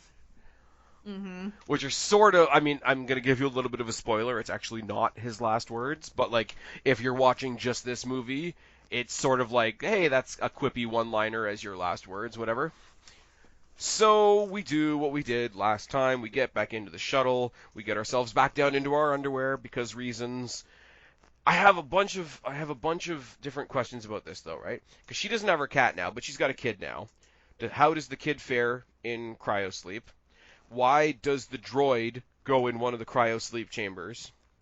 And Because he woke up in one at the beginning. yeah, that's true too. So does Ash in the other one, but it's still weird. But also, I'm not a brain trauma specialist, but when you get a concussion, You shouldn't go to sleep. you shouldn't go to sleep, and you shouldn't go to forced sleep for a prolonged amount of time. I'm saying somebody with a fresh alien-sized concussion shouldn't be in cryosleep. I'm just floating that one out there. Well, I'm sure Bishop cleared it or something. we We don't really know the amount of time in between all of this shit, so maybe it's like been a minute, and he looked at him and he was like, "You're fine." Well, when they were talking about being rescued, like they were saying the earliest they could expect a rescue mission or a rescue team to come and get them if they got fucked was 17 days. So that leads me to believe that the nearest planet or nearest planetary system is even farther. Mm-hmm. So they're going to be in hypersleep for a little bit anyways. And it would really suck, if the next movie just started with him waking up dead. He wakes up dead. Yep. Go to bed, wake up dead. I don't know. It's really I'm assuming that what's her face, the kid was in cryosleep at some point to get her to the planet. Yeah. So unless she's probably been in cryosleep at least. Well, they say that people have been there for 20 years. She's clearly not 20, so maybe she was born there. maybe So she was born there. So maybe she's never been into maybe she's never been in cryosleep. And I mean, the people that are in cryosleep are either like astronauts or military personnel, and I'm assuming there's some sort of like physical like compatibility thing, like you need to be in this good a shape to do this. You're putting like a 10-year-old kid in a box that's made what for are like, what are they gonna do? Have her hang out while everybody else is asleep? no, just be like, all right, we're gonna leave you here for a bit. Here's a walkie-talkie. We think all the aliens are dead. You just give us a shout if something kicks off. Just leave the kid awake. Just babysit. Be like, well, "Hey, well, don't she don't was touch anything." she was doing fine before they got there. That's true. That is true. If there's any kid that you're gonna be like, "Hey, you can stay up, just don't fucking touch anything," it'd be her. And if you take the Batmobile out, bring it back with a full tank. Exactly. Anyway, so this is a lot of fun. This is really good. I'm really glad you enjoyed this more than the last one, because the last one seems like it was a bit of torture for you. Yes, I wouldn't say it was torture. I was just like, I didn't like anybody on there. So Everybody sucks. It didn't affect me when they died. It was just like, you're all stupid. What's her name? The other chick in the first one, Lambert. There is a small bit of idiot plot in this one, but not as much, not clearly as much as the last one. Yeah, but you know what? They're fun. They're fun idiots in this this one. one. In the first place, and listened and all of that, it probably wouldn't have been as shitty as it was. But there's less idiot plot, because then there's a point where everybody but what's his face, Hudson, like gets their shit together and is like, oh fuck, okay, we got to work together and do this. And I mean, it does come down to a simple thing too, like whether you like them or not. The characters in this movie are a lot more fun. Yes. Like the characters in the first one are really dry. Like really bland, really I'm going to argue with you or I'm going to die. Those are my two settings. Yes, bland is the right word to describe them. They're very bland. Yeah. Third one is a lot different again. Except for Lambert. Yeah. Except for Lambert, who I fucking hate, and was like, thank God she's dead. Okay, so Lambert in the last one, or Vasquez in this one? Vasquez, because I eventually liked Vasquez. I like Vasquez from the beginning. I like Vasquez from the beginning. She had the little bit of the douchey Marine thing going on, but I eventually liked her because eventually she's the one that's like, hey, nut up, okay? We gotta get this shit done. Exactly. Anyways, I think we've talked this one to death. Yep. Next one's going to be Alien 3. Hopefully next week I'm going to be re-releasing our commentary on last year's San Diego Comic-Con, because nothing from that Comic-Con has happened yet. So our Yeah, so commentaries, it's just as relevant. it's just as relevant. Thank you, COVID. I mean, no, not at all. But so that's going to happen, and then hopefully the week after that we will have had time to sit down and watch Alien 3, and then we will be on to other stuff. Because I think after the Comic-Con thing, I don't have anything left for us to re-upload. So it might go to an every other weekend or so type. Yeah, because this every other weekend thing seems to be working for us. It does, and we've had a back catalog to reshare with everybody, but it might go to every other week or something. Depending on schedules, I'm depending on waiting when. for you to post that Comic-Con thing because I'm pretty sure we talk about which ones did we? What movie did we talk about? Like, because it's all the Marvel movies, and there's one that we're like, I don't have any knowledge on this one, and then I go, I think it's this, and all the comments that were like, there's clearly a bunch of fans from that specific part of the Marvel universe. Yeah. Who were like, oh my god, it's not even close, you crazy bitch. Who were very upset with me. You pay attention to my comment section more than I do. I know. I specifically remember those comments because they're like, "Oh my god, they're not even close to what you're talking about." Like, what? And I think we went into, and I think we went into that video being like, "Look, guys, there's shit we don't know about. Yeah, like, it is what it is." I pulled up the Wikipedia at one point to be like, "What are these?" It's like it's not Inhumans, but it's like in the same like kind of like out there. Immortals. Immortals. No. That's it. No, maybe. It's something like that. Probably. It's one of those. It's like it's not Inhumans, but it's in the same what I would call not vague, but like edges of the Marvel universe that like only like the hardcore Marvel fans know what these are. Right. I was gonna say it's one that I couldn't even come to you for answers for. So. I was like, I have no idea what this is. And I think I guessed at one point, and I remember your comment section specifically was like, oh my god, she has no idea what the fuck she's talking about. And I didn't. I did not know what the fuck I was talking about, and I admitted that in the video. All I know now is that some douchebag from Game of Thrones is in it. And that's about it. And I'm really tired. It's tired o'clock in here. He went and watched the pay-per-view. I did not, so. Yeah, less. So you can tell who's more tired. Less said, the better. I'm just saying. Do your outro. I mean, what am I gonna say? Tell them where to find you. You can find me on Twitter at BlackCatFeline. I'm gonna start trying to tweet during when I'm watching the movie for that week. Okay, that'd be cool. I think I'm gonna try and start doing that. And I mean, if by some random fluke I'm actually around at the same time, maybe we'll try to sync something up. It's doomed to fail, but yes. Mostly on my end, but yes. I'm going to try and follow Black Cat Feline and remind her to tweet stuff. Yes, I will try and tweet during the movies we're watching so you can get a at the time quippy one-liners that I will try and post because I think I'm funny. Or you're just going to hand your phone to Travis and she's going to be like, "Hey guys, she doesn't have much to say. She hates this movie. Spaz is a dick." Moving on. No, I will hand him to do quippy one-liners as well.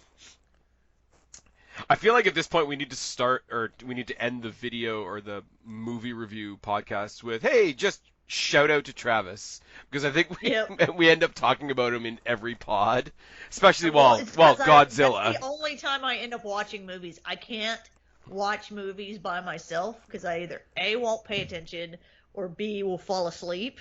It's even movies I like. So I watch them when Travis is here, and that's kind of like we have like a little date night. We get a pizza or make something for dinner, and we watch a movie that at this point neither of us has seen. When we were doing Godzilla, he already knew all the shit. But neither of us have seen these, so. Everybody in the audience right now, I want you to do it with me. Aww. Kristen It's does like we're a have fucking adorable ass couple and shit. It's gross. I hate it. Kristen does have a heart somewhere buried I, I, deep I down do. inside. I fucking do adorable ass couple shit and I hate it and it hurts my soul, but it doesn't. One day you're just gonna see a GIF show up on one of my videos, and it's just gonna be like Kristen in like a pretty frilly pink tutu or something. Anyways, so you find her at Black Cat Feline. You know where to find me, or you wouldn't be here. I've been Spaz. She's been Kristen. This has been Flix Fix. Subscribe up there. Talk down there. Start a conversation. Keep all these conversations going. Don't be a stranger. I'll talk to each and every last one of you later. But for right now, myself and Kristen, we are out of here. Take it easy, guys. Bye.